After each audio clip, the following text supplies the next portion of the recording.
ओम नमः सिद्धेभ्यः।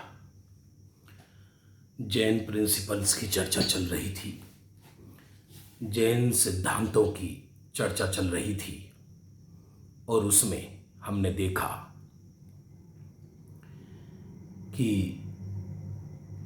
शरीरों की वर्गणाओं की चर्चा देखी थी। भाषा वर्गणा, मनोवर्गणा, कारमार वर्गणा, जिससे भाषा शब्द बनते हैं वो भाषा वर्गणा है, जिससे द्रव्य मन बनता है वह मनोवर्गणा है, और जिससे ये कारमाण शरीर बनता है ये कारमण वर्गणा कहलाती है।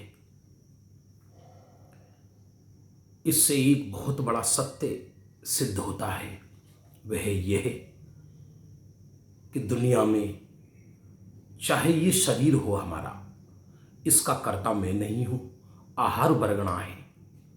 आहार वर्गणा से निर्मित है, मेरा है ही नहीं। ये जो हम बोलते हैं इसका कर्ता भाषा वर्गणा है, मैं नहीं। ये जो द्रव्य मन है इसका भी कर्ता मैं नहीं, मनोवर्गणा है। द्रव्य कर्म ये भी मैं नहीं हूं, क्योंकि द्रव्य कर्म भी पुद्गल है, इसका भी कर्ता मैं नहीं हूं। कुछ शरीरों की चर्चा हो चुकी थी, औदारिक, वैक्रियक, आहारक। अब इन वर्गणाओं के बाद दो शरीर की चर्चा बची, तीन शरीर की।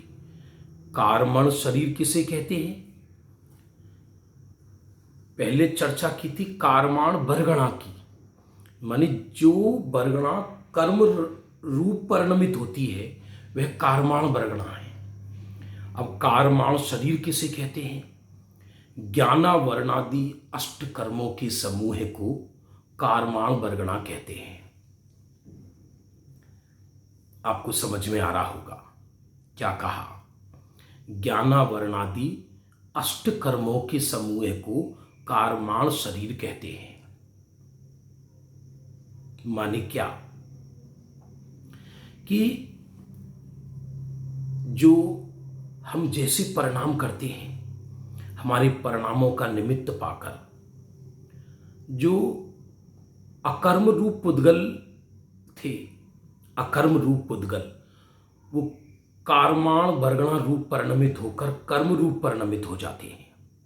जैसे हम भोजन करते हैं, पाचन तंत्र का निमित्त पाकर जो भोजन है वह अष्ट धातु रूप परिणमित हो जाता है। हमको सोचना नहीं पड़ता भोजन को अष्ट धातु रूप परिणमित करने के लिए, वो स्वयं अष्ट धातु रूप परिणमित हो जाता है भोजन, हमारी सोचे बिना ही। उसी प्रकार कारमाण वर्गणाएं हमारे परिणामों का निमित्त पाकर अष्ट कर्म रूप परिणमित हो जाती हैं बिना सोचे। और ये जो बाहर में औदारिक शरीर दिखाई दे रहा है, इतना ही बड़ा हमारा आत्मा है, और इस आत्मा में, इतनी बड़ी आत्मा में वो अष्ट कर्म सर्वांग प्रदेशों में दूध में पानी की भांति एक में एक हो जाते हैं। रहते वो पुद्गल हैं, हमें दिखाई नहीं देती। कर्म कोई आत्मा में घुस नहीं जाती, आत्मा कोई कर्म में घुस नहीं जाती। आत्मा आत्मा रहता है, कर्म कर्म रहता है। लेकिन वो ऐसा निमित्त नैमित्तिक संबंध बन जाता है कि जहां जहां आत्मा जाता है साथ में कर्म भी जाते हैं। जैसे एक खाली बोतल है और उस बोतल को हम कहीं लेके जाएंगे तो हवा भी उसकी साथ में जाएगी, हमको मालूम नहीं पड़ेगी। ये कारमण शरीर कहलाता है, अष्ट कर्मों का समूह है जो हमारे आत्मा से जिसका निमित्त नैमित्तिक संबंध है, वही कारमाण शरीर कहलाता है। बंधुओं, जो पुद्गल परमाणु अकर्म रूप हो गया वह कारमाण शरीर नहीं है। जो कर्म बनने की उम्मीदवार कर्म वर्गणाएं हैं वो भी कारमाण शरीर नहीं है, बल्कि जो कारमाण वर्गणाएं हमारे आत्मा से एक क्षेत्रावगाही हो गई है वह कारमाण शरीर कहलाती है, जो समय आने पर फल देती है, उदय देती है, उसी को कारमाण शरीर कहते हैं। ये आंखों से नजर नहीं आती है, इसे कोई विज्ञान या आधुनिक साइंस इस कर्म को आज तक कोई पकड़ नहीं सका। दुनिया की किसी भी दर्शन में इस कारमाण शरीर की चर्चा नहीं है। कर्म की चर्चा तो है, लेकिन ये जो द्रव्य कर्म है इसकी चर्चा नहीं है। यह तो सब कहते हैं कि हम जैसा कर्म करेंगे वैसा फल हमको प्राप्त होगा, लेकिन वो फल की विधि क्या है कि हम जैसा भाव करेंगे वैसे द्रव्य कर्म हमारी आत्मा से बंध जाएंगे, जिसको कारमाण शरीर कहा। ये चर्चा विश्व में जैन दर्शन के सिवा और कहीं नहीं है। और समय आने पर वो कर्म जब उदय में आते हैं, समय आने पर तो उनका फल हमको प्राप्त होता है। ये आपके समझ में आ रहा होगा। इसी को कारमाण शरीर कहते हैं। बंधु, तेजस शरीर की चर्चा तो हम पहले कर ही चुकी। जो तेजस शरीर है वो क्या है कि जो औदारिक शरीर में कांति देता है, औदारिक शरीर में जो कांति प्रदान करता है, उसका नाम तेजस शरीर है। चमक देता है, जिंदे और मुर्दे की पहचान कराता है, उसका नाम तेजस शरीर है। जब किसी के प्राण पखेरु उड़ जाएं तो तेजस शरीर भी निकल के चला जाता है, आत्मा के साथ, और कारमाण शरीर भी निकल जाता है, क्योंकि वह तेजस और कारमाण शरीर का निमित्त नैमित्तिक संबंध आत्मा के साथ है। इसलिए नेक्स्ट प्रश्न इसमें यही है कि तेजस और कारमाण शरीर किसके होता है?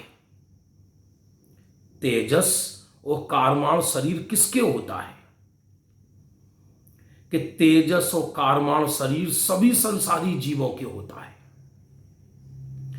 एक भी संसारी जीव ऐसा नहीं है जिसके तेजस और कारमाण शरीर ना हो। हां, सब संसारी जीवों के औदारिक शरीर भी होता है, यदि वो देव नहीं है। औदारिक, वैक्रियक, आहारक, इसकी चर्चा आगे आएगी, उस समय अपन पढ़ेंगे किस जीव के कौन सा शरीर होता है। जैसे मनुष्य, त्रियंच है, इनके औदारिक शरीर होता है, देवों के वैक्रियक शरीर होता है। जो रिद्धिधारी मुनिराज हैं उनके औदारिक शरीर के साथ साथ आहारक शरीर भी होता है। आहारक रिद्धि यदि है तो, और सब संसारी जीवों के कारमाण और तेजस शरीर तो नियम से होता है। औदारिक शरीर सर्वथा हो ये जरूरी नहीं, क्योंकि जब जीव इस औदारिक शरीर को छोड़ता है मृत्यु के पश्चात, तो विग्रह गति में रास्ते में औदारिक शरीर नहीं होता। एक समय, दो समय और तीन समय, लेकिन उस समय भी जिसे अपन विग्रह गति कहते हैं, जब आत्मा दूसरे शरीर को धारण करने के लिए जाता है तो रास्ते में आकाश में होता है। उसका समय बहुत कम है, उस समय औदारिक शरीर नहीं होता, लेकिन उस समय भी तेजस और कारमाण शरीर तो नियम से होता है। इसलिए ऐसा तो संसारी जीव के साथ बहुत बार होता है कि उसको औदारिक शरीर भी ना हो। जब वह देह परिवर्तन करता है तो विग्रह गति में, रास्ते में, जब तक उसको शरीर नहीं मिला तब तक वो बिना औदारिक शरीर के रहता है। लेकिन फिर भी तेजस और कारमाण शरीर तो नियम से होता है, वो साथ में ही जाता है, तेजस और कारमाण शरीर। इसलिए तत्वार सूत्र में उमा स्वामी महाराज ने कहा, अनादि संबंधी चे, तेजस और कारमाण शरीर का संबंध अनादि से है। ये जब आत्मा और पुद्गल न्यारे न्यारे हैं, तेजस और तेजस शरीर तेजस वर्गणा से बना है, इसकी चर्चा अपन पहले कर चुकी। आहार वर्गणा तेजस वर्गणा, और कारमाण शरीर है वो कारमाण वर्गणा से बना है, लेकिन है तो पुद्गल ना। और आत्मा और पुद्गल दोनों न्यारे न्यारे हैं, और देह छूटने पर आत्मा हंस उड़ के चला जाता है, तो कारमाण और तेजस शरीर निकल कर क्यों नहीं बाहर निकलता? वो कारमाण शरीर क्यों नहीं बाहर निकलता आत्मा से? क्योंकि जब तक उस कारमाण शरीर का निमित्त नैमित्तिक संबंध आत्मा से है, क्या कहा, जब तक उस कारमाण शरीर का आत्मा से निमित्त नैमित्तिक संबंध है, तब तक वो कारमाण शरीर आत्म प्रदेशों से अलग नहीं होता, भले ही देह क्यों ना अलग हो जाए।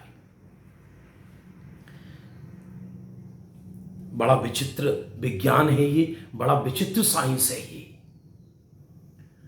तो देह यहां पड़ा रह जाता है, ये औदारिक शरीर जो आहार वर्गणा से बना है, और वो हंस आत्मा उड़ के जाता है, साथ में कारमाण शरीर भी जाता है, तेजस शरीर भी जाता है, वो हमें दिखाई नहीं देता। और फिर जैसे ही किसी मां के गर्भ में प्रवेश करता है या सम्मूर्छन जीव बनता है, फिर से उसको वो औदारिक शरीर प्राप्त हो जाता है, और तेजस शरीर अपना काम करने लगता है, कारमाण शरीर तो काम कर ही रहा था।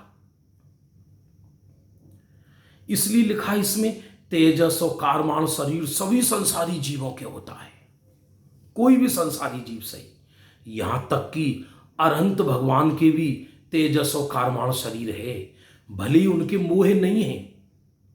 अरहंत भगवान की भी 85 कर्म प्रकृतियां रहती हैं, उनके ये बात अलग है कि मोह नहीं है, ज्ञानावरणी नहीं है, दर्शनावरणी नहीं है, मोहिनीय नहीं है, अंतराय नहीं है, लेकिन आघातिया कर्म तो है ना, 4 आघातिया कर्म तो कारमाण शरीर है।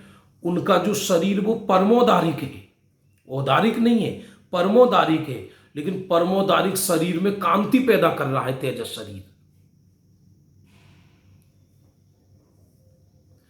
इसलिए ये तेजस और कारमाण शरीर से जो मुक्ति मिलती है, ये तो सिद्ध 14वें गुण स्थान में आते हैं, और 14वें गुण स्थान जैसी समाप्त हुआ सिद्ध बनते हैं, तभी तेजस और कारमाण शरीर की मुक्ति होती है, उससे पहले नहीं होती। इस प्रकार बंधुओं, जब पुद्गल की चर्चा हमने प्रारंभ की थी कि पुद्गल किसे कहते हैं, कि जिसमें स्पर्श रस गंध वर्ण है वह पुद्गल है, वह पूरन गलन स्वभावी है, वह 2 तरह का है, एक परमाणु और एक स्कंद। स्कंद में 23 तरह की वर्गणाएं बताई, उसमें भी 5 वर्गणाएं मुख्य बताई। आहार वर्गणा, तेजस वर्गणा, भाषा वर्गणा, मनोवर्गणा, कारमान वर्गणा। आहार वर्गणा का 3 कार्य, जो औदारिक शरीर, वैक्रियक शरीर और आहारक शरीर का निर्माण करती है, साथ में श्वासोच्छ्वास का निर्माण करती है, उसका नाम है आहार वर्गणा। और जिससे तेजस शरीर बनता है उसका नाम है तेजस वर्गणा, जिससे शब्द बनते हैं उसका नाम है भाषा वर्गणा, जिससे द्रव्य मन बनता है उसका नाम है मनोवर्गणा, और जिससे कारमाण शरीर बनता है उसका नाम है कारमाण वर्गणा। आत्मा तो इन सब का साक्षी है, न आत्मा देह को बनाता है, न आत्मा भाषा को बनाता है, न तेजस शरीर को बनाता है, न कारमाण शरीर को बनाता है।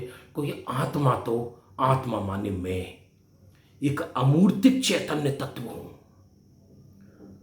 हां, संसार अवस्था में जब आत्मा विकार करता है तो इस विकार के निमित्त से कर्म बंधते हैं, विकार के निमित्त से ही शरीर आदि बनता है।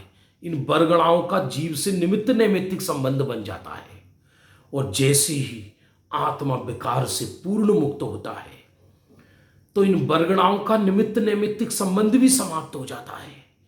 फिर देह आदि से आत्मा अत्यंत पृथक होकर सिद्ध भगवान बन जाता है। इस प्रकार ये देह आदि की व्यवस्था है। देह आदि होने पर भी आत्मा इस देह से भिन्न है, ये देह, ये बरगना, ये शरीर आत्मा में प्रवेश नहीं कर जाते। ऐसा जिसको पहचान होती है कि मैं इन बरगणाओं से और इन बरगणाओं का कार्य शरीर से सर्वथा भिन्न चैतन्य पदार्थ हूं, एक ना एक दिन उसकी ये बरगणा और देह इस आत्मा से पृथक हो जाती है और वो सिद्ध भगवान बन जाता है। से इस चर्चा नेक्स्ट पीरियड में करेंगे। तब तक के लिए